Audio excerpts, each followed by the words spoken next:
I'm gonna start recording because I just love this. This is, okay, I'm gonna start recording with this. Okay. And I want you to pick a side. Okay, let's Look, see. sit here and look at yourself. And then, there's people in the Both background. sides are bad. No, both sides are good. I think that side's more, you have more of the window coming out. Yeah, that's good. That's Okay, good. And then we're we gonna can get turn a little bit coffee. towards me. And we're in this villa, where are we? In Porto Ercole. But I'm not pronouncing it with the right Italian accent. Ercole. There we go. But- Porto Ercole.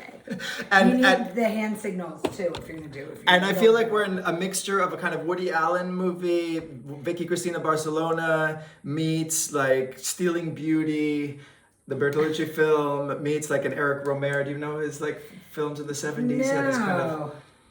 Anyway, there's this amazing tribe of mostly women, I think. Well, no, it's a mix. It's all very 20-something. Yes. It's very Gen X. Very, why are we here? Why are you here? Well, I'm this sort of maternal figure who has rented this villa for 14 kids, basically. And we're here for a week because my daughter has been living in Rome for 2 years. And so the rest of us decided we wanted in on this Italian thing. And Clara is a dear old friend. I've known you probably 15 10 years. Yeah, 10, 15 years. Sundance Film Festival 2011. That's not when I met you. I met you with the Coburns Oh, I forgot about that. years Of course. earlier than Yeah. that. When you were playing your flamenco guitar in their living room. Yeah, it was Yeah. like And marrying their 16-year-old daughter. Not which I thought was so inappropriate. not 16. Okay, 18. I'm exaggerating. I've told you 100 But million not by a times not lot. to exaggerate. Anyway, yeah, and I immediately was drawn to Clara in every way. I just find you so brilliant and fun to talk to. And it's one of the few times that we have an hour to talk now, and I feel like it's not enough because we can go in so many directions. We do have like some overlapping interests that I think we can delve into right away. First of all, Clara is one of the producers of Monogamish. That's right. There at the beginning, almost, when you started making it. Yeah, and you were kind of my advisor through my divorce a little. So when we became better friends, we had met a few times, but then I would call you and kind of, get your advice on going through this difficult experience. And then I had this idea to make a movie about the kind of healing from that experience. And you were gracious enough to help out, both kind of philosophically and a little bit financially, and you have an interest in feminism very much, right? I mean, you're. Can you give a brief outline of your career of writing Class Action, or is that just going to be too long of a detour? Okay. No, Clara's so accomplished that she could take an hour just to please. to give her resume. Right. Hardly at all, but I wrote my first book had the worst title of all: Women on the Hill, Challenging the Culture of Congress. Why is there that title? Well, I don't know. It's just sort of boring. But anyway, it was really about the third wave of feminism, which took place in the early '90s after Anita Hill, and she, after that testimony, where there she was, this one lone black woman against the entire Senate Judiciary Committee of white men, and Diana. Luckily, that wasn't on camera. That's my daughter, Diana, who's also a feminist. Let's hope. She stuck her tongue out. Anyway, so I wrote a book about the women in Congress who there was a huge influx that were elected after the 1990 in the election of '92, called Year of the Woman, and that was really fascinating because it was a little slice of history, and Congress, which was such an old boys bastion, really changed. And then, of course... But was it related to the Anita Hill Yes, proceedings? very much so. Why? So everyone watched those hearings. You were probably in I remember high school. them. Yeah. What year was it? 1991. Yeah, I was in the 10th grade. Yeah, you were in high school. Yeah. first, I said that as a joke. But No, it no, no, really it really wasn't. was. You were in high school, and millions of people watched those hearings and understood starkly that there were no women in Congress. I mean, there were 2 women in the Senate, and maybe I'm getting this wrong, but we'd have to. Everyone who's listening and watching can just Google it. Yeah. But there were maybe 25 women in the House. I mean, it was ridiculous. And now I think 25% of the House is women. 25% of, which is still outrageous. 435. It should be at least 50%, if not more. Yeah, but to even get to 25 is just amazing. It's Yeah. really amazing. So anyway, the number of women in the House doubled and the number of women in the Senate tripled in the election of 1992, which is when Clinton was elected. Right. And so it looked like everything was going to change. You know, and for a while it did. They had, of course, put female bathrooms near the floor of There the weren't house. before. There were no bathrooms. No way. The gyms were all male. Uh-huh. You know, and so just the physical change. But then they passed a lot of things like the Violence Against Women Act and a bunch of important legislation because it was important to get on the bandwagon of being pro-woman at the time politically.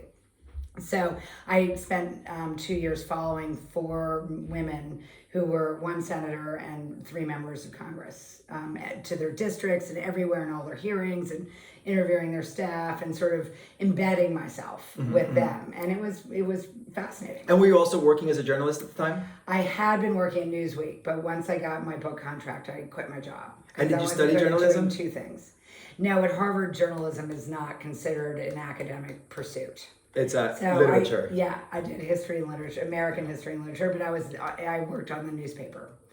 And you come from, each of these detours could take forever, so we can just gloss over them quickly, and then we can dive in deeper in further conversations, because hopefully this will be the first of many times you appear on the podcast.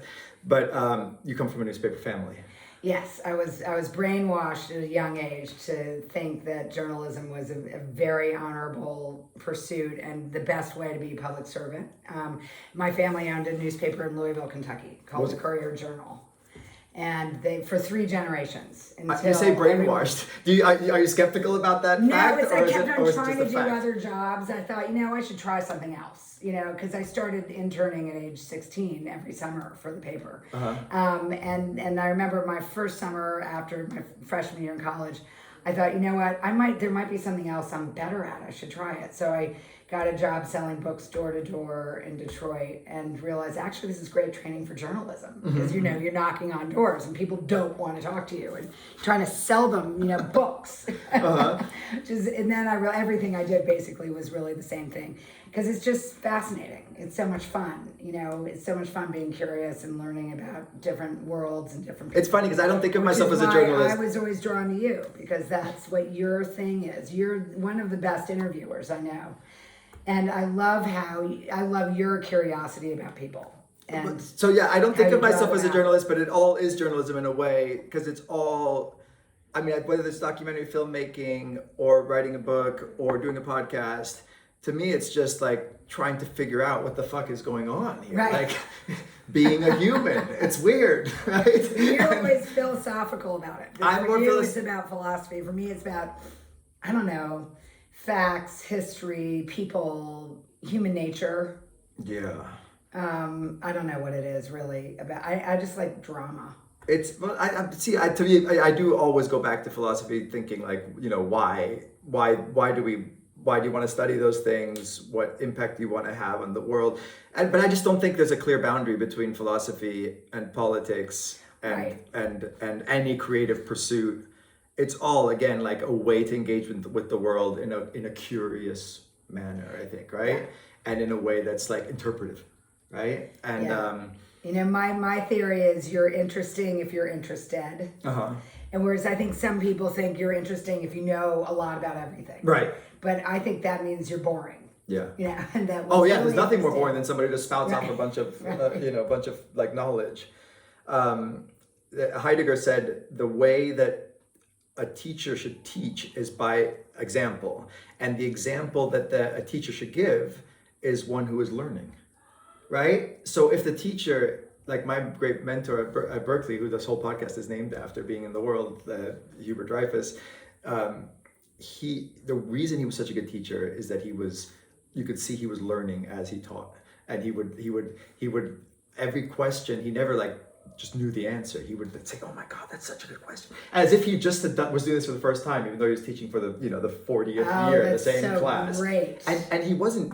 It wasn't a performance. He genuinely could see always the freshness of a new angle of an idea, and he didn't think like a student wasn't capable of asking a meaningful question. And so I think that example of, and then my father too, like he always maintained a childlike enthusiasm and curiosity for the world, and I think that's what kept him so young. And I think that people get old. We talked about this yesterday a bit at the table. People get old when they think they know it all, because then I think that there's probably no reason for them to keep going because they already know it all. My mother, who adored you, also, and of course flirted ruthlessly with you, also was like that. And she was constantly curious and loved young people and loved being in the world and being present and not being about her age, not letting her age limit who she was. And then philosophy, the way I studied it, which is peculiar. Unfortunately, philosophy for the most part has been about like kind of detached, rational thought that doesn't engage with the world. And so I had this cool entrance into philosophy, which was, no, let's look at what it is to actually engage with the world. And actually that's where human beings most shine, when they're like skillfully engaged in some pursuit.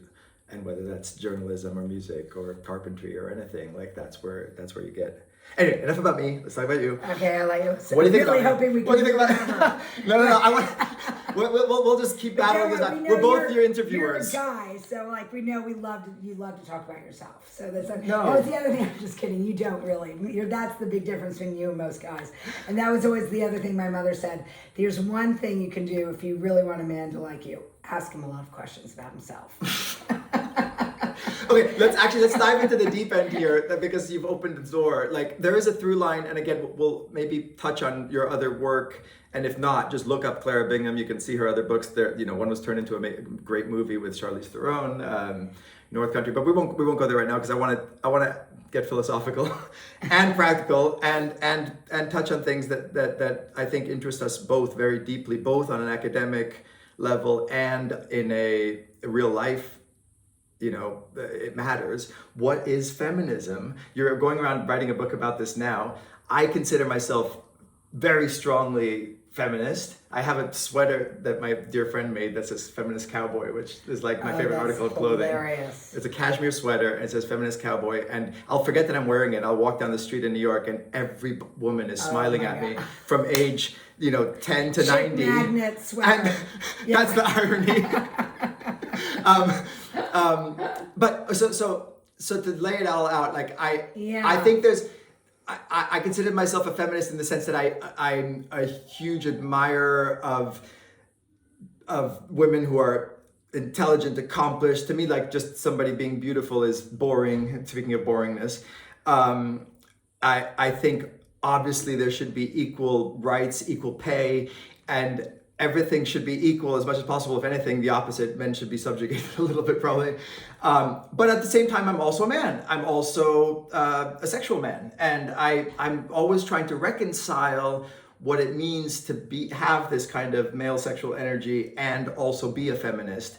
And you as a woman I admire so much, I'd love to hear what your definition of feminism is, what it is you're studying now, going around asking women from a particular movement in feminist history, and how you think that kind of, we don't have to answer this all at once, but I'd like to say that, but like what specifically today, how challenging it is to be a feminist in a time when there seems to be a lot of polarization, not just in politics, but also between the sexes. And there's a lot, but you can riff a little bit. I know. What are you working on? What are you writing? Okay, we'll start with that. So I wrote 2 books really on what was the third wave of feminism. Now I'm going back in history. I find the older I get, the more interested in the past, in real history I am. And so I'm writing about second wave feminism, which took place in the late 60s and early 70s. And started with oral history, right? And this is an oral history narrative, just like my last book, Witness to the Revolution. So I've interviewed now 75 women. I'm hoping to get another 10 or 15. And I'm going to weave together all their stories, which is sort of similar to making a documentary in a way. So it's all about first person voice, which is what I fell in love with when I was involved in the other earlier documentary I worked on called The Last Mountain. So I just love first person story. Watch that movie too, it's great. And especially when you're writing about a movement, it's so personal for everybody. Everyone had their own journey to feminism. And my working title, which I'm not so sure I like it, and maybe your listeners might have some better ideas, but it's F is for Feminism in American History. The other working title that I have is We Were Lit by Hellfire. Which is a quote from one of the women I interviewed when she described what happened when she had what was called the click moment, which most of women had back then when they suddenly understood that they were second-class citizens. Right. They just didn't know, most of them, especially the white privileged ones, educated ones, didn't know that they were second-class citizens because in so many ways they weren't until, here's an example of a click moment. This one woman, was reading Ms. magazine, and the story said, when you get the newspaper in the morning, who reads the first page or the first section first? And is it your husband? And if that's the case, something's wrong. And this woman who was reading it, who I interviewed, said, oh my God, my husband always reads the first section first. And then that connected so many dots, to everything that he got to do first before her for absolutely no good reason except for, patriarchy. And that was when that disrupted her life. And it was so baked in from all the people I talked to in Monogamish that even the people who were ostensibly so countercultural in the 60s, people who were in hippie communes, people who were trying to radicalize in so many ways, most of the women I talked to said there was such a implicit patriarchy that even the free love movement was used in this kind of macho way of to get laid, we joked about it with the sweater, but it was always this kind of objectifying feeling of being second-class citizens and being objects, and so this. Did you find that there was that these women are they? Do they feel like they made a difference? Do you think that at least part of that was turned upside down in that wave of feminism? Do you think that there was? Oh, absolutely. In fact, the free love movement is an interesting part of what came. Basically, the second wave feminism came out of the real sort of energy of it was the women's liberation movement, which was the more radical, younger part of the movement, because there were so many parts of this movement. We just think Betty Friedan and Matt Now and that's it, but no, there were so many parts. But the real energy were the women who were a part of the New Left. So either they were involved in SDS and the anti-war movement, or, for example, if you saw the Chicago 7 movie. Yeah, I did. Of course, there are no women in the entire movie, right? Except for someone answering the phones at the office, and getting everyone coffee and being really young, hot, and sexy. And all those women felt very used by their leftist comrades or their hippie comrades in their communes, where they were still. A lot of those communes were very. They had, very strict gender, different gender. Clara's son wants to walk by. Say hello. Say hi. Hi, Henry. Henry's being raised, of course, not to be like that. But the women were, often very barefoot and pregnant in these communes. Right. And a lot of times they loved it, but there were very different gender roles. And so a lot of the women's lib, a lot of the radical feminists broke free of that kind of hypocrisy that was so upsetting to them. It's one thing with Betty Friedan and the more older feminists, living in the suburbs in the 50s and 60s and supposed to be good wives and, even going to college, never having a job, and this sort of ideal of being a housewife, which was so frustrating for them. But it was the anger that really came out of the women from the left was much stronger because they were fighting for freedom, either if it was countercultural, it was freedom, or if it was political, it was freedom. Mm-hmm. But they were freedom fighters, and they were involved with men in this quest to make, America a better place, or the world a better place, a more equal place. And then it was those very guys they were, working with on the barricades, who were putting them down and not giving them a voice and not letting them be empowered at all. So it's kind of interesting that the hippies were just as chauvinistic, really, right, as the really boring guys on Wall Street. They were the same. They were coming out of cut from the same cloth, doing the exact same thing, but they were much more hypocritical. And so, yeah. So it's like the enemy that's hidden is worse. So part of, I think, actually, as I delve into this more, and one of the more I'm really interested in the fringe. Right. I feel like the more you know about the fringe of a movement, it really informs the center. And that, so if you really understand the fringe, the fringe of the women's movement were the radical separatist lesbians. Uh-huh. So there was a group of them in DC, Washington, DC, called the Furies. And I've now interviewed about 4 or 5 of them. And all of them had come from different parts of the movement, but they discovered that they were lesbians. Most of them didn't know until recently. Some of them just converted really for political reasons. Interesting, yeah. And they felt that women who were heterosexual and stayed with their men were not true feminists and were not able to really love being a woman. And a lot of that part of the movement and the energy, which is a lot of the energy of the movement also came from the lesbian part of the movement, because so many of these lesbians, that's the part that's most challenging for a man, because there is a sense of like, okay, well, if we're enemies, right, then what are we supposed to do? Well, how are we supposed to support the movement? And the fact is, with all fringe, it doesn't work, because you can't change the world if you can't get everyone to work with you. So politically, it was very, alienating. But so these women, when you talk to them today, do they acknowledge that at all? Yeah, all of them do. All of them realize that it was not workable. But what's interesting is seeing why they were motivated to do this. Mm-hmm. And they were motivated because they felt that the patriarchy, that you couldn't, and in a way, this gets to you too, that there was no way you could get around this sort of patriarchal system of a heterosexual relationship.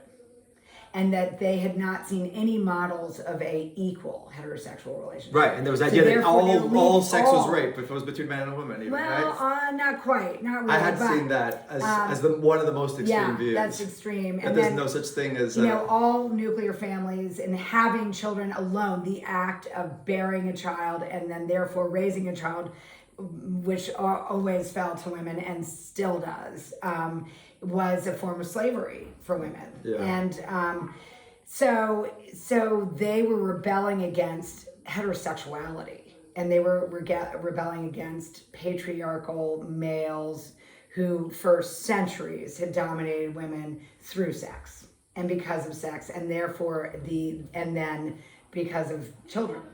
And how children really, if the man isn't putting you down, the children will drag you fully down. Like, that's it. It's over.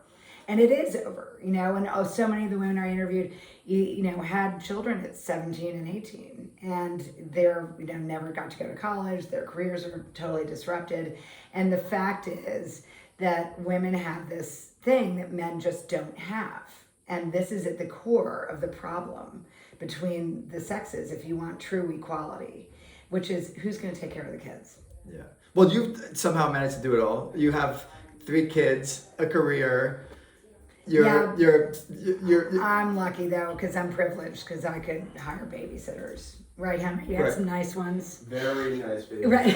Thank God for babysitters. Boys, they're still So all that's our what friends. That takes a lot of privilege. You have to have a lot of privilege to be able to have it all. I remember Lena von Wertmüller's pretty horrifying film Castaway. Did you ever see this? Yes. And this class rebellion happens miniaturized in a boat, and the deckhand ends up with a privileged woman, and he ends up just totally revolting. And I think raping her, and you could see this woman director is like taking glee in the way that this, working class dude is having his comeuppance against this rich woman. And they asked her, how can a woman make a film like this that's basically celebrating, this rape? And she said, my Marxism trumps my feminism. Aha. Oh my gosh, of course. And that's the whole other issue. Yeah, so does a privileged man and woman have more in common and solidarity Yes. with each other than a woman who's, from a working class versus an upper class? And how do you square these things? It's really complicated, I imagine. Right, and then you throw in race. So race and class, you throw in race and class, and the fact is that race often trumps sexism, and class often trumps sexism, because and the other Do you place yourself somewhere in this, or do you just ask questions? No, I just ask questions.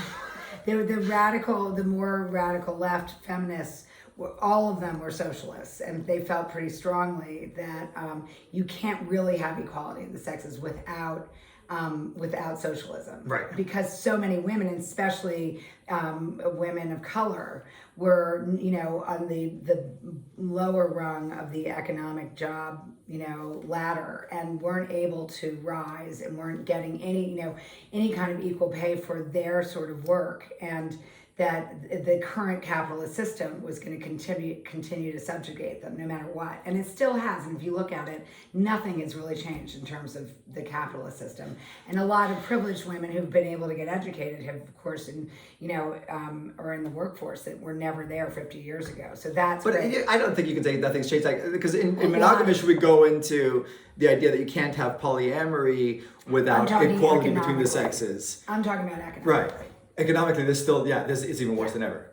Right? Well, I just think because capitalism has really run amok. Yeah. It's just run fully amok since the 70s, when there was still a 70% income tax. Yeah. The wealth gap has just gotten more extreme, I think, than ever in history, and right? And if you look at COVID, 4.5, I think this is right, we'd have to Google it, but I think 4.5 million women left the workforce. And this was, and more than men, because of childcare. And that gets me back to the topic we were discussing earlier. The big difference between men and women is childbearing and rearing. And in 1972, a Comprehensive Child Care Act was passed by the House and the Senate with huge majorities. Republicans were for it. Nixon vetoed it because he considered it socialist. Wow. So the idea of the government, having free childcare felt very Russian, Chinese, and kind of as a way to get the proletariat out there working in factories, and get men and women working, and the government is raising their children. This did seem kind of Big Brother, and during Cold War, it certainly wasn't going to fly. And the opposite of that is... we still don't have childcare. Yeah. No, yeah, the opposite of that, the capitalist way to kind of privatize it, is the lawyer in Monogamish, Diana Adams, who's amazing, super powerful feminist woman who advocates for non-traditional family models and tries to allow more than two people to marry each other and set up contracts that don't fit into this really retrograde notion of marriage. I love her. And she says, the largest group of people in poverty is single mothers, more than more than immigrants, more than in the United States. She's talking about, and so what the government does to privatize that problem is say, why don't they advocate for marriage? And they say, and basically by doing that, they're saying to single mothers, why don't you find a man and trade your sexual monogamy for their financial support? So the punchline is, for her, the American government is pimping American women in order to not take the responsibility of socializing the issue, the problem, and creating true equality. And I think that obviously it reinforces this capitalist system, which the American government is obviously in the business of doing, right? Right. Well, one of the exciting things about the Biden infrastructure bill is it provides a lot of money for childcare. And that just hasn't happened yet. And part of the reason why is that COVID has made this huge problem much more obvious. And there may be more political sort of will behind being able to do something about it. And so when it comes to you, and how can you be a feminist? Because you're a heterosexual male and you love women and you believe in female equality. I'm trying to think of the answer. And I think maybe the real answer would be, if and when you decide to have children with someone, Uh-huh. that you would spend 50% at least of the time, your time, raising that child. Yeah. And that is really, I mean, that's a model you haven't seen in your family, as we know from monogamish. And it always has been very much, the women's role. And that will be the big game changer, I think, to prove that you're a true feminist. Interesting. Yeah. So then I could just avoid the issue by never having kids. Right. Exactly. And just keep wearing my sweater. That's an interesting and valid challenge, but there's got to be a way to also be a feminist before you have children. It can't be the only. No. issue. That's just sort of the final. That would be the ultimate sacrifice, and that would be the sort of lifelong way of showing that you are not a member of the patriarchy. Yeah.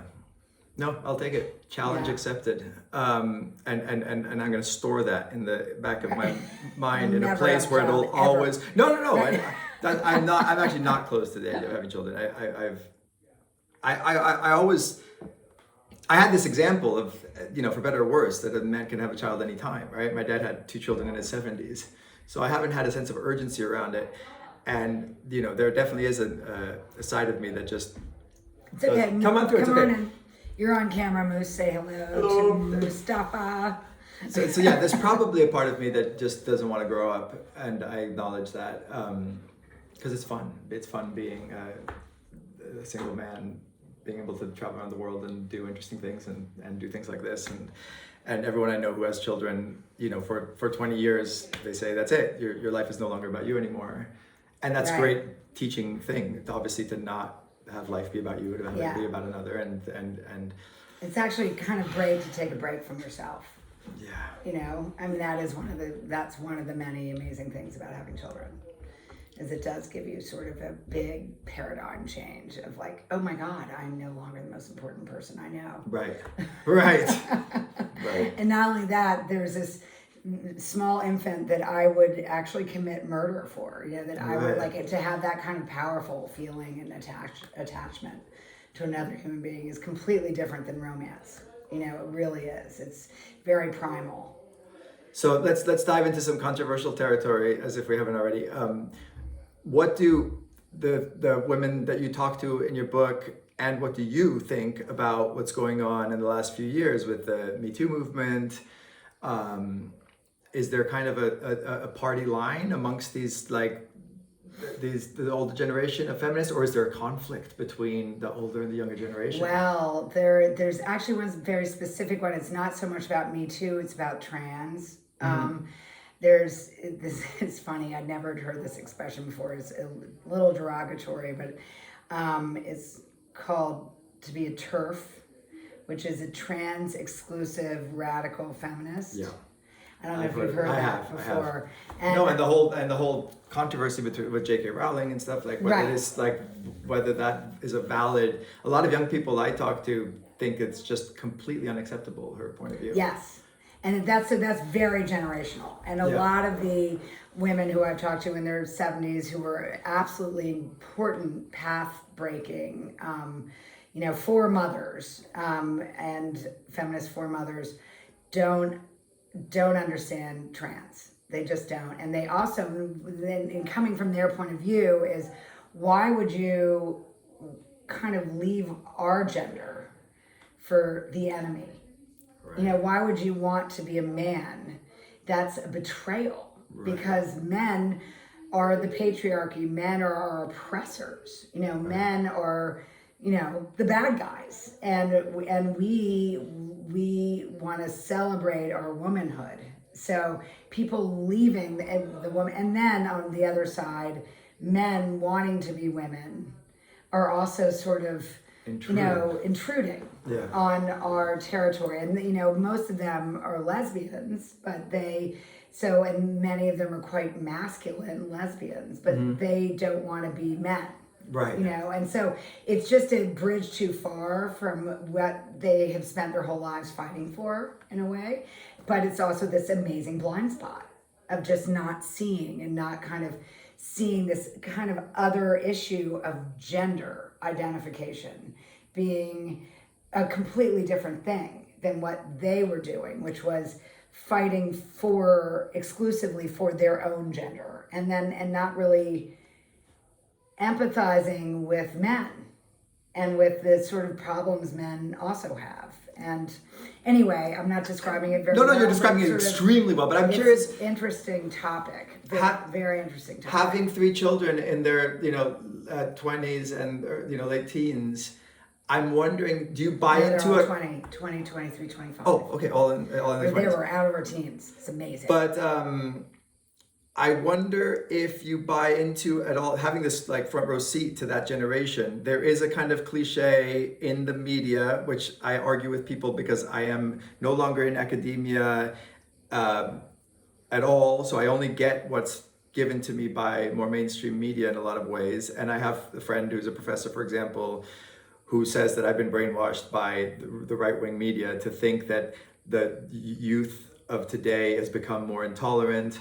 There's a kind of Maoist, Stalinist kind of, cancel culture, yeah. and my friend who, if he's listening, knows who I'm talking about, says cancel culture doesn't really exist, and it's just an invention, fabrication of the right.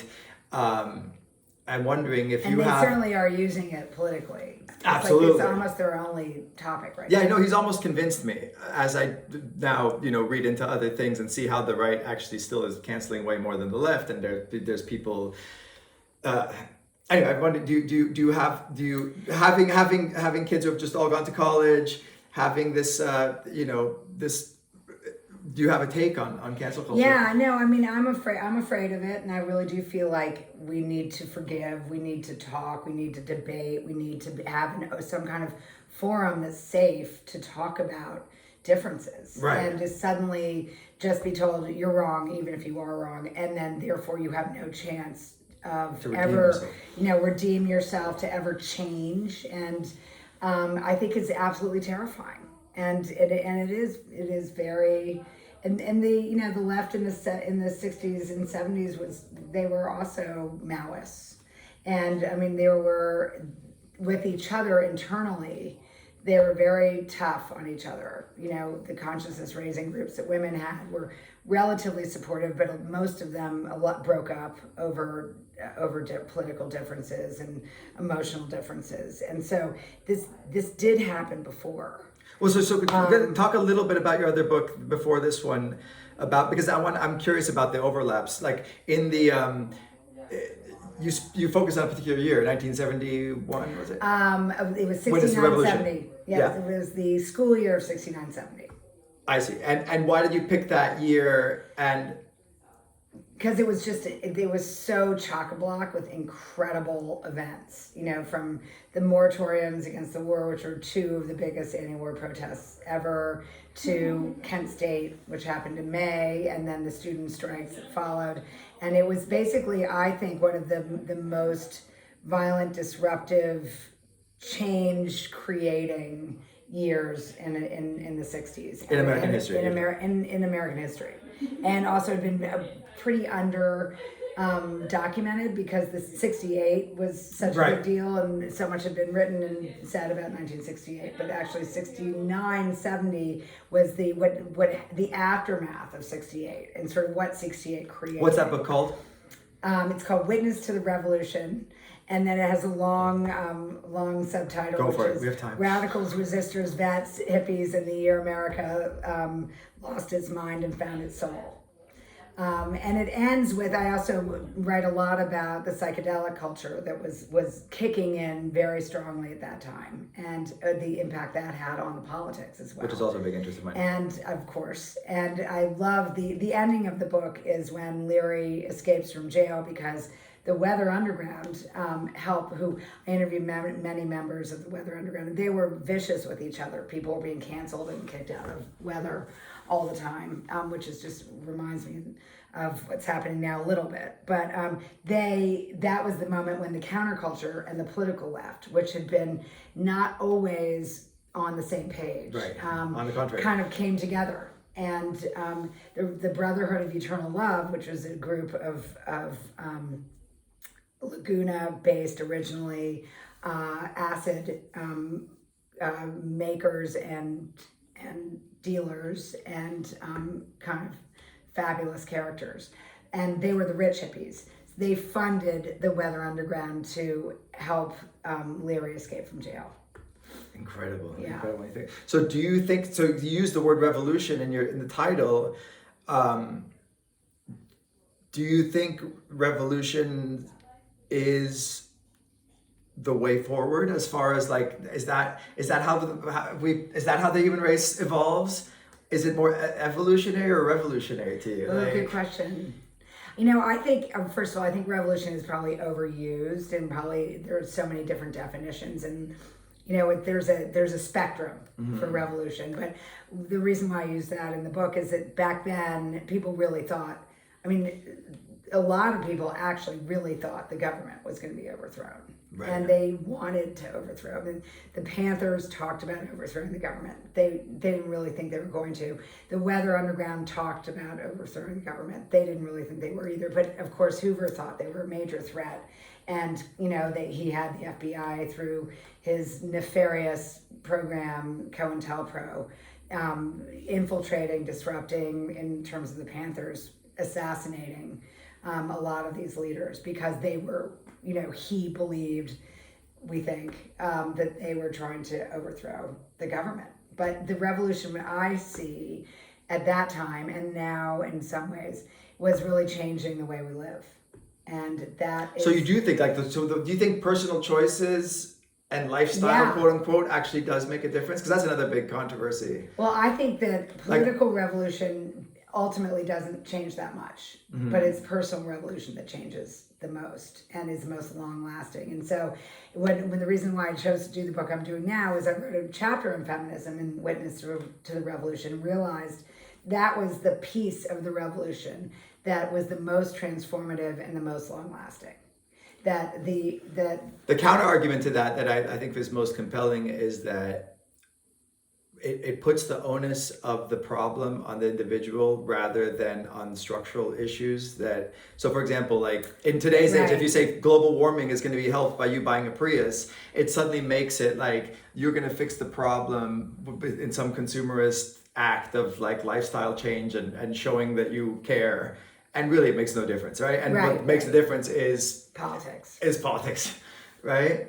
And larger structural, recognizing at least that the issue is at the structural level rather than at the individual level, which I think it's just, the problem is it shifts the onus of responsibility very conveniently.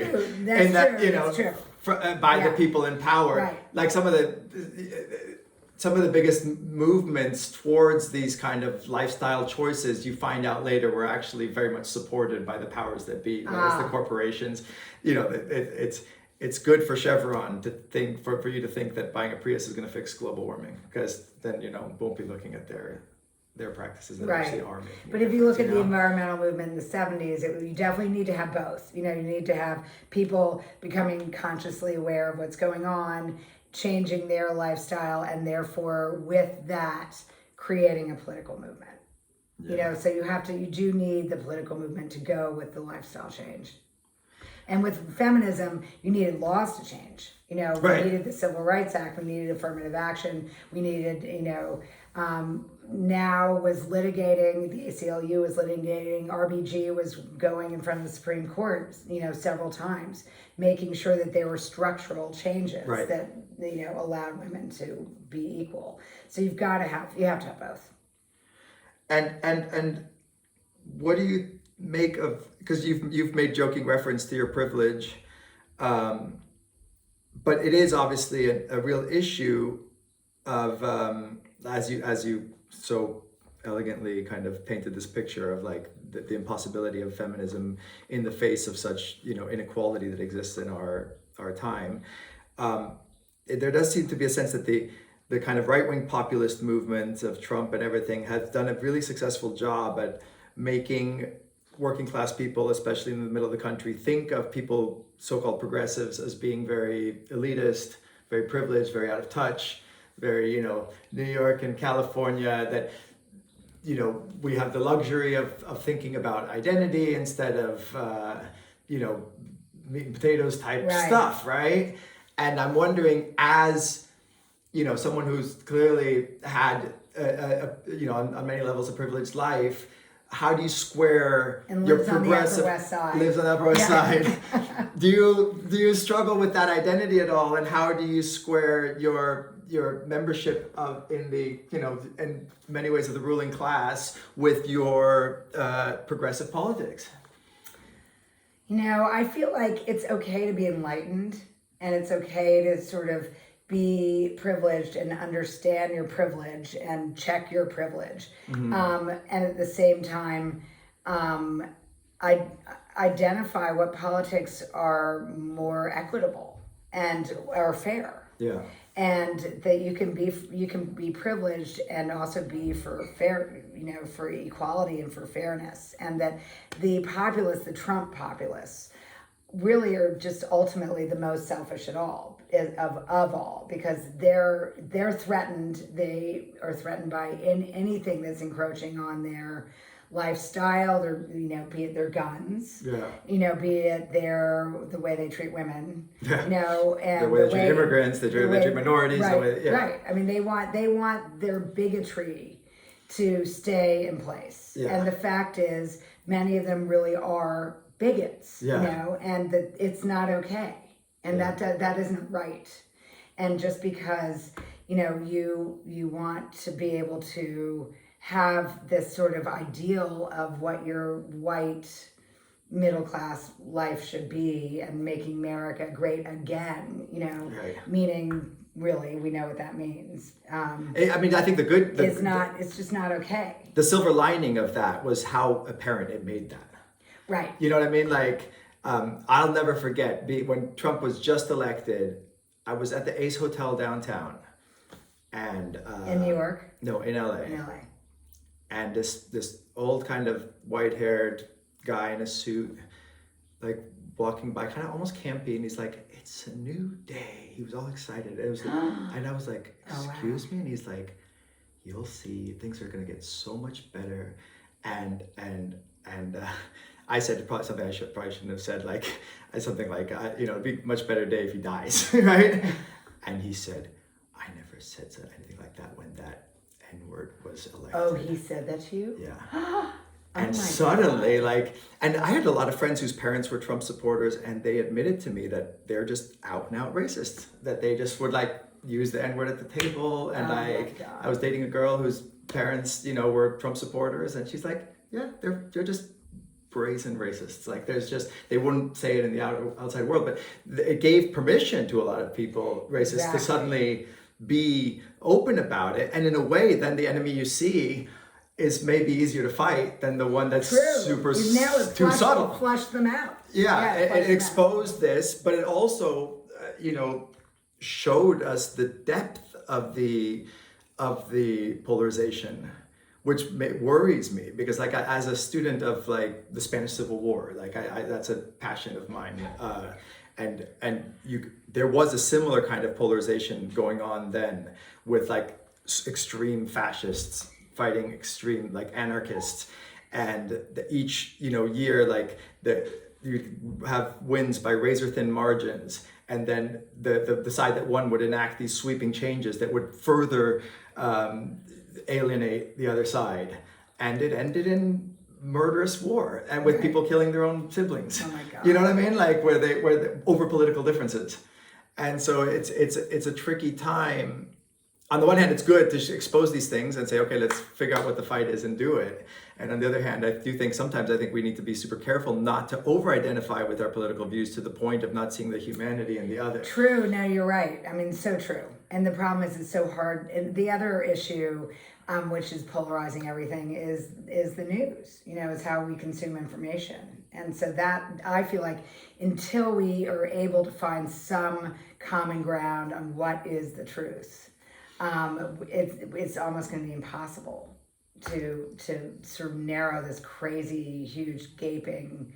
So this is a good way to wrap up, going full circle back to your family upbringing as telling you that journalists were there in part to save the world.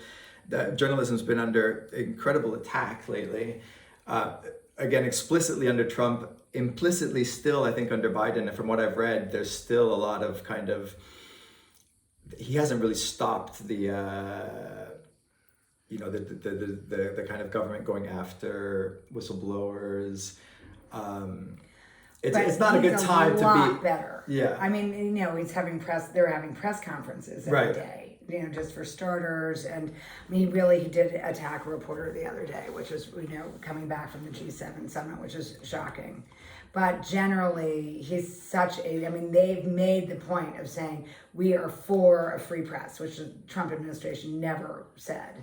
And they've made the point of being much, much more accessible, and, there's much more respect for the institution. And what do you think? Like, your family sold the newspaper. There's this big kind of conflict between, big established media and more independent journalism of people just going out and finding the truth. But the problem is, like, it's all there, and depending who you follow on Twitter, on Facebook, you're getting exposed to completely different realities. What do you think? Let's say a young person is listening to this and wants to be a journalist and wants to pursue that path. Where should they start? Do you think that there's more of a role within, like, established institutions, the New York Times, the TV networks? Is that still a domain for truth to emerge, or do you have thoughts on that? I still believe in the mainstream media, and I think that they do a very good job. And the old structures of having an editor, having people as a group, working together to try to show a balanced picture, as balanced as you can, of a story is still really important. But mainstream media is economically collapsing. And local news, which is really, I think, incredibly important. And Obama gave a long interview to Anderson Cooper on CNN a few weeks ago, sort of discussing how important to the democracy local news is, because local news is another form of mainstream media that is that people trust. That people will trust their local newspaper, their local radio and television station more than, CNN, more than these big national Fox, CNN, MSNBC, which now kind of rule our political discourse. Yeah, and they're super corporate. 20, 30 years ago, 40 years ago, everyone really believed in their local news anchor and their local newspaper. And now the local newspapers are bankrupt and being bought up by hedge funds that are just squeezing them, and their newsrooms. And the Courier Journal, I think the newsroom had 350 reporters, and now it has 50. And then that's just typical of any, small, medium-sized city in America. Did you see how John Oliver was able to, like, kind of plant all these stories and then absurd things? So, I mean, I live in the desert, and there's a lot of, the kind of mistrust that we've hinted at here. And I find myself kind of having to argue with people who just think, like, and now even just recently I'm seeing my friend Giancarlo, he's like, COVID showed me that you can't trust the mainstream media. Really? That it's just like... Oh my God, I thought the mainstream media did such a good job of reporting this story. I think so too, I agree. Yeah, and I mean, if you look at the Pulitzers, there were so many incredible, like the runners-up and the people who won for COVID coverage. I mean, it's so important to to pay reporters money to go and get the story. And that's what it takes. This idea that media is just about opinions has got to stop, because what media is about is reporting. And that takes money, time, bodies, you have to, and training.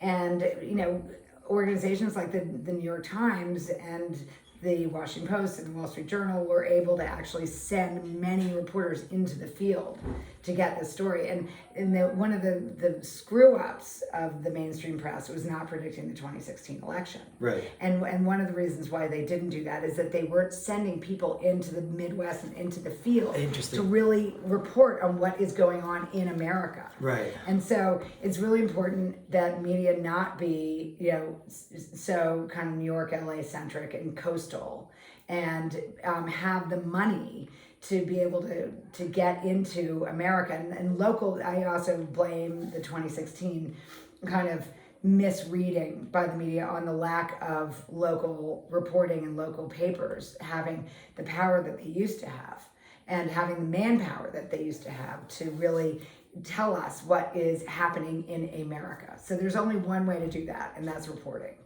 And so again, back to my question, like a young, let's make it a young woman, since we can wrap in the gender issue as well, wants to, you know, do what you did in part, like pursue a career in journalism in an attempt to bring some, you know, to make the world a better place, and wants to do that today.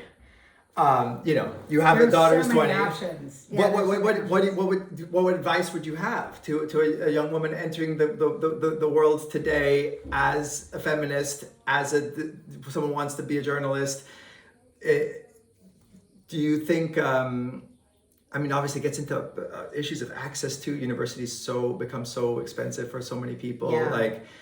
But do you think that the best thing to do is work for one of these institutions? Is the ultimate goal to work for the New York Times? No. I mean, go to Columbia University, study journalism, and then go and work for the New York Times? You don't have to do that at all. I mean, what's so great now is you can start blogging and you can do your own stories and you can get you can get them on Medium and get noticed, and you can start getting smart on Twitter and revealing things yourself. But also there are a lot of nonprofit news organizations that are amazing that you could go learn how to be an investigative reporter at ProPublica, for example. Or there are many organizations like that. Or my favorite one is Report for America, which is this great organization that's sending young journalists into the field, into places that are called news deserts, where the local papers have so few reporters that they can't commit the time and resources to covering important stories, like in West Virginia, and really going into coal country and reporting on the corruption, the environmental disasters, the health problems that, for example, the Kentucky papers and the West Virginia papers can't do. So there are a lot of blogs, nonprofit organizations, podcasts, podcasts. Lots of amazing podcasts. To me, this is a great antidote it's to. So fantastic. So I think it's really about getting out there, finding the story, reporting it on the ground, and going local. Yeah, I remember, you know, one of the people I was most arguing with in the desert, they think of the media as this monolithic thing instead of a bunch of people going out there and trying to find out what's going on. Like going back to how we started again. So it's almost like the media has been sort of tarnished. It's sort of the way everyone hated the word feminism, you know, that meant that you had hairy underarms and you hated men, you know. Right. It's like the media means you are Rupert Murdoch or Salzberger, and you're kind of, you know, really attached. There's conspiracy theories that you're, you know, connected to dark forces and to the government, and that there's a higher power out there that's controlling all these reporters. But the fact is, if you've ever worked for a news organization, I've worked for Newsweek and a few other ones, UPI, you realize it's just a bunch of reporters trying to get a story. Right. And they're all competing with each other, and all they want is to get it first. And there's not that much control. And what really matters is getting the story. Yeah, a friend of mine, one of my best friends, worked for Reuters in China for many years, and he said it gave him so much faith in the way these news agencies work, because he said there's just hands full of people in each city all around the world, and they got to find out what the hell is going on. What's going on? And if something happens big enough that. But this is an example of the remove that I think cable television especially has put us in, and the lack of. I mean, I feel like I'm being a broken record. No. If we all had, there was a great newspaper, if you loved the LA Times, or if there was, which is getting better and better, or if there was a great newspaper in the desert, and you were reading the New York Times on your feed, and you would be getting lots of different local stories that you trusted and cared about. You might even know those reporters who were doing those stories. Mm-hmm. So you wouldn't demonize them, because they're not just people on television. You know, they're people in your life. And that I think just understanding what reporting is and what reporting takes, and having respect for it, and also understanding it's completely flawed and human. It's funny because I actually fell out with a friend over this in the desert, because he was so conspiratorial about this stuff. And, you know, with COVID, I had friends who were doctors and nurses who were dealing with this every day.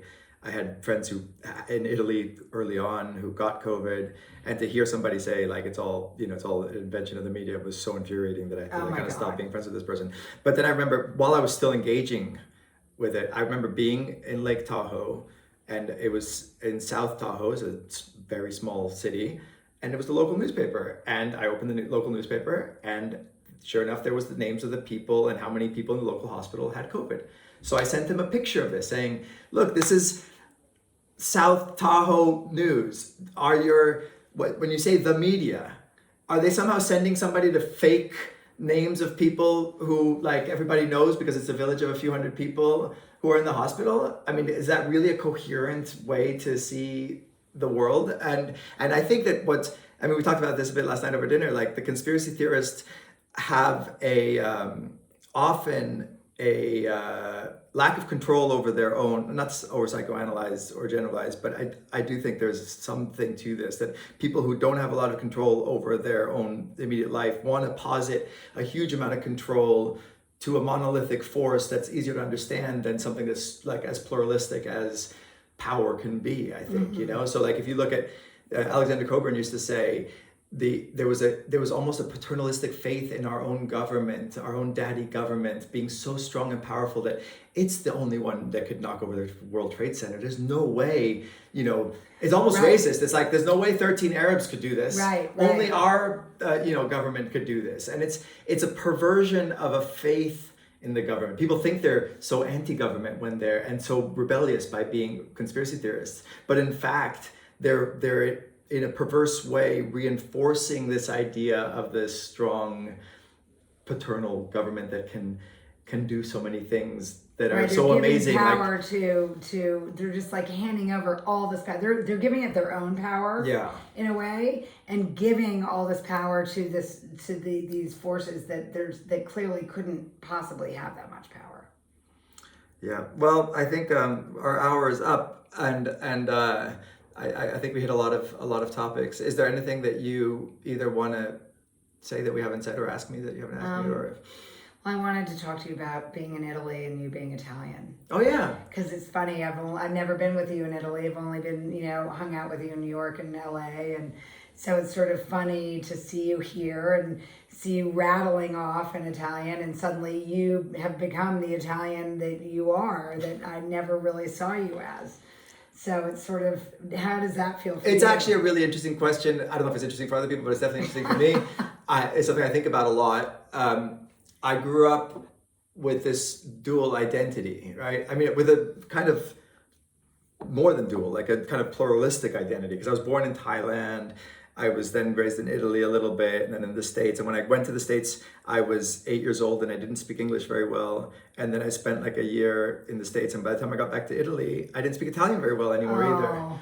So it was this weird thing of not feeling at home anywhere, and feeling really awkward in my own skin and not knowing what I was. And then slowly over decades, kind of first kind of always identifying as the other.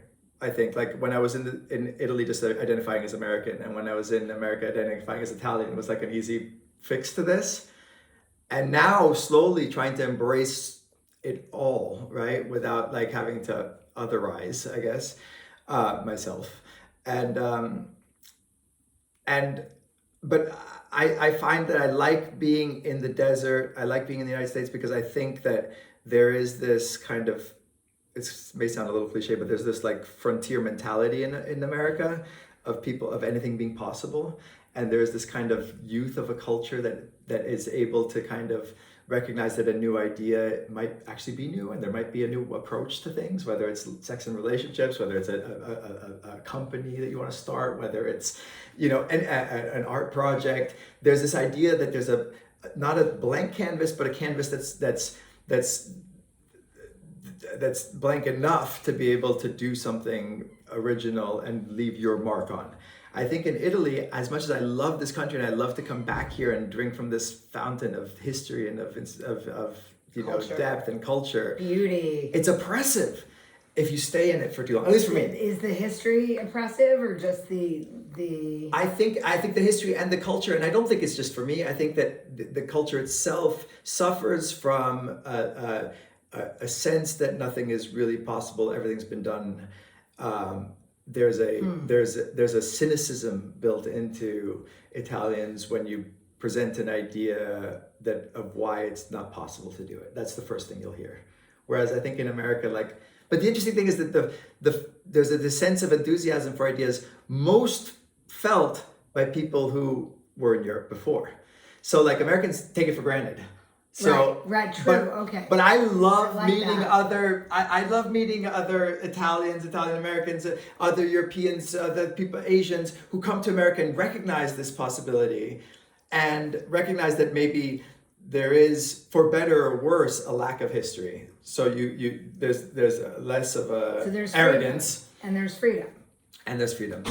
And freedom is a tricky word because obviously I also feel when I come to Europe that the whole idea of free country in America is a total bullshit on so many levels. Yeah. And if you come and see what it's like not to be surveilled, not to have the police. I take it back. Yeah. But there's a certain type of very specific freedom, which is the freedom if you're lucky enough to have certain possibilities open to you. And again, as we've talked about, that is something that we're far from being equal on. But if for certain people, if you have an idea like the Bombay Beach Biennale, that's just something that I could just never imagine happening. Doing here. No, I mean, there's just no way. And also living the life I live in the desert, there's a certain kind of reactionary conservatism when it comes to even lifestyle in Italy, even amongst people who are ostensibly open-minded. I mean, just look at food. God forbid you try and put Parmesan cheese on a pasta that isn't supposed to have it. On vongole, I just learned that. Oh, no parm on anything seafood. No dairy and seafood. Right. They are so reactionary when it comes to this stuff. And in a way, it's great because it preserves the tradition. Right. And I think that's beautiful. And I think it's good to come here and recognize that and see the way that that's honored and see the way roots can go deep. But then take that and go back to another environment and reinterpret it in a new way. That's at least my goal, in a way. Well, I think you've done it.